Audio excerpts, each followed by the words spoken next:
자, 그런가 하면, 엊그저께 오세훈이 입당을 했습니다. 이 사람도 바른정당에 갔던 사람이고, 그리고, 대선 과정에서 어떻게든 반기문하고 뭐 좀 해보려고 하다가, 뭐 잘 안 돼가지고, 결과적으로는 무소속으로 그동안 있다가 입당을 했어요. 하면서, 이제, 무슨, 보수의 미래, 우파의 미래를 열겠다, 이러고 대통합 얘기를 하고 막 이러고 있거든요. 오세훈의 이 복당에 대해서는 의원님은 어떤 생각이십니까? 저는 이 문제도 이렇게 생각을 합니다. 오세훈 전 시장 같은 경우에는 서울시장 자리를 무상급식화 바꾼, 네. 결정적 결함을 네. 일으킨 장본인 아닙니까?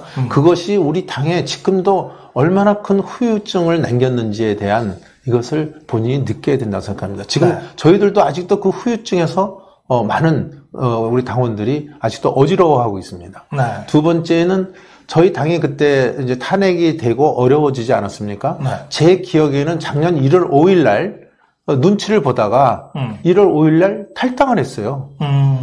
이 당을 탈당하고 바른당인가 어딘가 갔어요. 가서 제3의 대선 후보를 지지했습니다. 우리 당 후보를 지지한 게 아니고 네. 탈당하고 나가서 제3의 후보를 지지하다가 네. 또 금년에 와서는 지방선거가 있지 않았습니까? 네. 지방선거에서 아무런 역할도 하지 않았습니다. 그러더니 지금 갑자기 이제 당이 어느 정도 그래도 좀 죽을 것 같진 않다. 그래도 자유한국당 쪽에 몸을 담아야 그래도 우리가 뭘 좀 할 수 있지 않을까 이런 생각이 들었는지 네. 지금 들어오겠다는 것입니다. 네. 그렇게 한다면 저는 기본적으로 들어오면서 아까 말씀드린 대로 그때 과정에 대한 정치적 명분적인 해명을 해야죠. 그것을 하고 그 당시의 결정과 그동안의 과정에 대해서 국민한테 말씀을 드리고 나는 지금 보수 대통합과 문재인 정부와 싸우기 위해서 나는 백의 정군의 자세로 또 그거에 미랄이 되기 위해서 나 이 당에 들어왔다. 그러면 좀 멋있지 않습니까? 그렇지 않고 들어오면서부터 나는 당대표 또는 어디 무슨 광진을인지 어디 험지 출마 얘기를 운운하는 것은 네. 글쎄요, 저는 정치 도의상으로 봐도 그렇고 조금 이해를 좀 못한다 이것도 네. 이렇게 생각합니다. 지금 댓글 중에 서울시장 자리를 무상급식과 바꾼 우매한 사람 이런 댓글이 있고요. 조금 전에 논평하신 대로. 그다음에 이런 부분이 있습니다. 참 이 우파 국민들이 무서워요. 오세훈 서울시장 나갔을 때 박근혜 대통령님 얼굴에 칼 맞으면서도 지원 유세 나갔는데 네. 오세훈 박근혜 대통령에 대해서 한 번도 반성하지 않았다. 이런 말씀하는 거 보면 우리 국민들이 네. 참 현명하십니다. 사람들이 그 세월이 흐르면 그 과정과 그 과거를 다 잊어버렸을 것 같지만 네. 지금 말씀하시는 거 보면 저렇게 다 기억을 하고 계시잖아요. 네. 참 우리 국민들이 현명하고 위대한 것 같습니다. 그때 이제 그 후에 이제 나오는 얘기가 정말 위험한 부위였다는 거예요. 이게 카트칼인데 카트칼을 우습게 보면 안 돼요. 그게 얼마나 날카롭습니까? 그렇습니다. 옆으로 5cm만 비껴서 맞았다면은 경동맥에 손상이 있었을 것이다. 조금만 깊었어도 아마 평생 안면마비는 피할 수 없었을 것이다. 막 이런 의사들의 후일담이 나올 정도로 정말 생명의 위험을 느낄 정도의 테러였습니다.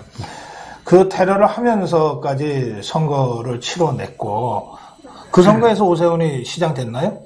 네, 그렇습니다. 그래요. 그런데 세월이 흘러서 그렇다고 수백 년 흐른 것도 아닙니다.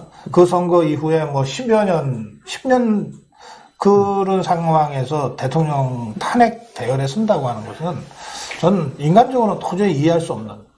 물론 국회의원 신분이 아니었기 때문에 국회 가서 탄핵 찬성표를 던진 건 아니겠죠. 네. 그러나 그가 바른정당을 선택하고 한 1년의 과정은 정치적으로 그런 것을 의미할 수밖에 없죠. 그래서 저는 정치는 적과 동지가 없다. 네. 이런 얘기는 많이 합니다만은 네. 저는 그럼에도 불구하고 그 정치적 인륜을 배반하는 것, 네. 그거는 용납되지 않을 것이다. 이렇게 네. 생각합니다.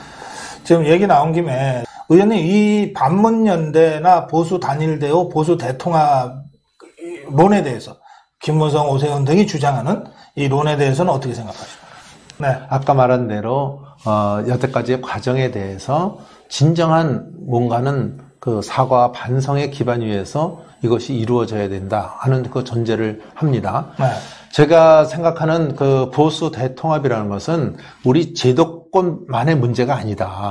지금 다들 보면 집 뛰쳐나갔던, 저희 당에 있다가 뛰쳐나갔던 사람들을 다시 데리고 오는 것이 마치 보수 대통합이라고 언급하는 분들이 있는데 저는 그것이 아니라 우리 제도권만의 문제가 아니라 제도권 바깥에 건전한 시민단체들이 굉장히 많습니다.